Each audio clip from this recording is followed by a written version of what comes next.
There's more to this. All right, my name is Clark Sheperd. I live in Chickamauga, Georgia. I grew up in Dade County, Georgia.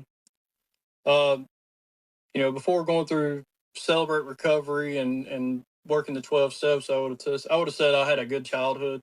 Uh, you know, Now I did have good parents who loved me. They took care of us. I wasn't abused or anything, but my desire to want to fit in uh, played a huge role in the choices that I would make in my life. And that desire led me to, while in high school, smoking marijuana, uh, drinking some.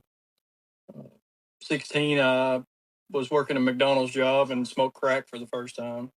Uh, and it was just, throughout my high school uh, path there, I couldn't go. I was always missing. I was always wanting to do other things. So about halfway through my 12th grade year, I decided I didn't need to go to school anymore. I quit. I wasn't going to fail. I did barely. Wasn't passing with high grades or anything, but I wasn't going to fail. I was going to graduate. But my friends needed me. I thought I needed to be out there doing that lifestyle, and so I quit and you know, continued to work at McDonald's. And we were ripping McDonald's off. There's three of us that work. One of us worked a back drive-through, one of us worked the front drive-through, and one of us worked the prep station. And we would void out orders with manager codes that we had, and just pocket the money. And eventually we got tired of going to work, and then we were dumb. I mean, it was a smart choice, but and looking back at it, but we ended up not being able to afford the crack habit anymore. So I got rid of that, and then moved into a trailer park with a buddy of mine. And I noticed a few trailers up, they either went to bed after I did and got up before I did, or they just didn't go to sleep at all. And I found myself up there saying the one famous line that everybody says. It says, "I'm just going to try this once." And they were like, "Okay, we won't let you try it again." And like, why wouldn't you believe the trailer park meth heads? You know what I mean? And so I started doing meth. I believe that would have been 18 at 18. And What year that was opened that? up man, 2008. Okay. Um, yeah, so that opened up a whole new world of opportunities for me to fit in.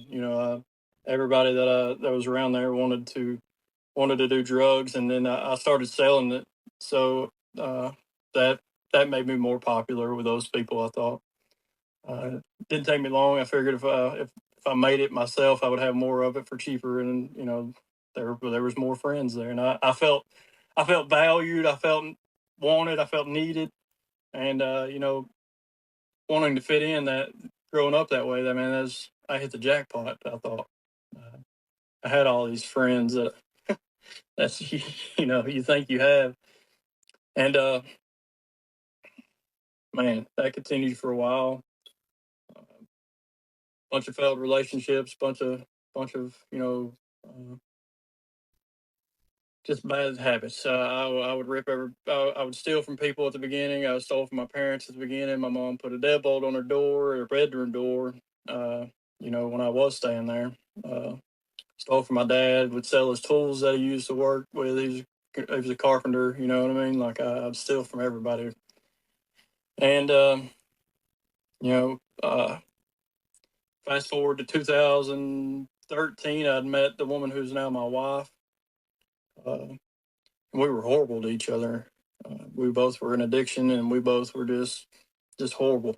Uh, on Christmas that year of 2013 is when I injected methamphetamines for the first time.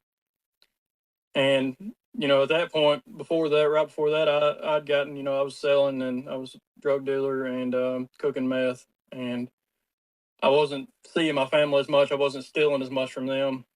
But when I started when I used the needle for the first time, man, it changed everything. That was a whole different animal. Um, I couldn't sell to make a profit anymore. I wanted to use everything I could get a hold of. I started ripping drug dealers off. I started back to stealing from my parents and whoever else would let me. I found out how to make fake IDs. And if I could get your information, I would go get phone plans in your name. I'd make a fake ID. I'd make fake bank statements, fake social security card, all that good stuff. And I would go get phones in your name. I would go take out payday loans in somebody's name. If I could get your checkbook, I'd just make an ID up to it and go buy whatever I wanted that I could trade for drugs. You know, my girlfriend at the time, the woman who's my wife today, we got to a point there at the end. She was like, "I just want to stop. Can we just go to church?" And I tell her, "I don't have time for God. I've got to figure out how we're going to get high." And 2014, God was his. He obliged in that. He helped me out. He gave me the time.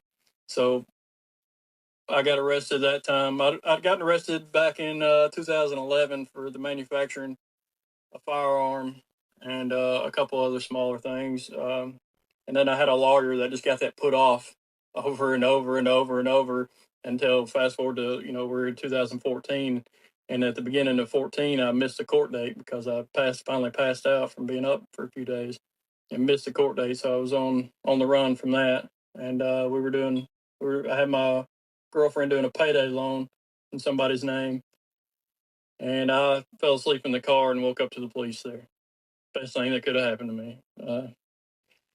I got took to Hamilton County Jail. Was that inside Chattanooga? Yeah, that was in Lookout Valley. Okay. At the Walmart there's a payday loan in one of the stores next to it. But no, I got into Hamilton County and I didn't know. I'd always went to jail and bonded right back out. My dad could always come get me. Well, from the failure to appear, my bond was $250,000. So my bondsman's like, I can't even make that high of a bond. Like, so you're stuck. So that was May 9th, 2014. I sat in there going back and forth to court over this stuff for both rounds of charges. That same lawyer, which he didn't get much done.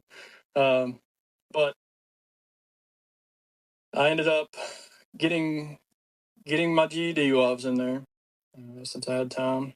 I started going to Bible studies, and at first I was like, well, I tried everything else, so let me go ahead and try this Jesus thing. And I found myself praying that prayer, God, if you'll help me, I'll get out and live a godly life. He didn't. I was like, if you let me out right now, I've been to 2 Bible studies. I'll get out and live a godly life. He didn't believe me. But when I give my testimony, I like to share that, and I'm like, I didn't understand that it had to happen that way. In the Bible, when Jesus is going to wash the disciples' feet, Peter says, no, you can't do that. He said, well, if you don't let me do it, then you have no part with me. And he said, not only my feet, but my hands and my head too. Right.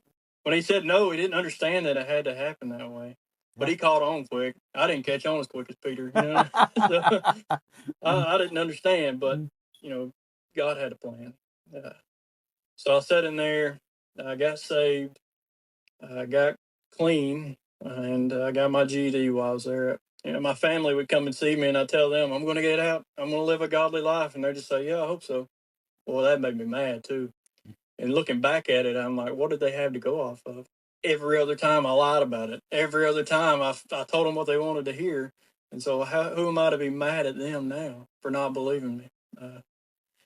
And I get to talk to some of the guys in there and tell them the same thing. And they said, well, no, after I've been sentenced, he said, well, no, they would say, you're a convicted felon now. You'll always end up right back in here. And, I mean, that helped me be more encouraged to do it because people say you can't. Yeah. And so I got out December 29th, 2014. I only had to spend a few months in there, 8 or 9 months. I can't remember. I was on the 5th floor of Hamilton County Jail, the old jail. I weighed 130 pounds when I went in. All my teeth were gone. And I got put on the 5th floor, which was because my bond was so high. And all those people up there were in there for like violent charges and stuff. And I was definitely the littlest guy there for a while. But even while I was there, Jesus took care of me. And the cell that I was in had favor with the guards. I was put in a good cell. like Jesus took care of me. I never had any setbacks or never any issues like that. And so got out. My wife, girlfriend at the time, had ended up having to go back to Walker County Jail, and she got out a couple months after me. And I'd already been attending a church uh, called the Carpenters Church in Rossville, Georgia, which is no longer there. But the pastor there, man, those people, we were the youngest people there, but that pastor and his wife and those people treated us good, and we were honest with them. Uh, he brought me a key to the church one day and was like, "Here, I need you to take over maintenance and all that." I'm like, you know, you know my background, you know my history. He said, "I don't care. You're not that person anymore. You're a new creation." Uh, my wife ended up getting out, and we continued going to that church, and she ended up being the treasurer of the church. Uh, of Celebrate Recovery. I Just to fast forward to keep it short, I get to serve on the board of a hand up ministry. Uh, my wife serves on the board of Restore 634 in Lafayette, Georgia, which is a women's program. We get to teach Celebrate Recovery to these men and women. This year, we've recently got to start going into Walker County Jail and teaching Celebrate Recovery, which, if you knew the process of getting to do that, was getting anybody into that jail was hard. Uh, there were certain people in power for a long time there that wouldn't allow it, but we finally God sent us an in, and we got in, and they've been very receptive to us now. And they did background checks on us, and we just believing that Jesus works that out. So uh, I got together a group of people, man, on a Thursday afternoon to go 2-hour trip to Nashville, and it was my boss. It was my best friend's, one of my very best friend's wife. Uh, some of the board members. It was Steve and Shannon. Him, they're married. He's the president of the board for Hand Up Ministries. Captain Chambers. I got to get a guy that came through the program that I sponsored that is now in leadership in a Hand Up ministry. He's the guy over the men's house. He went with me. My boss went with me from work. My wife, of course, and this pardon, it's great. I'm happy that I got this pardon, but man, the fact that those people show up to me, if you show up for me on a Thursday in Nashville, it means more to me than anything anything a pardon could ever do. Because I've not always had that. I always had people say they'd show up, but when it came down to it, these people showed up. When the Bible tells us that when we're give our life to Jesus, we're a new creation. Old things are dead and gone. This is the last thing that had any kind of hold on me from my old life, and it's gone now. Amen. I can't thank you enough for taking the time out of your day. I truly appreciate it. And I appreciate the opportunity. So, yes, sir. All right, brother. Yes. I appreciate it. Have a great day. You too. Thank you. Bye.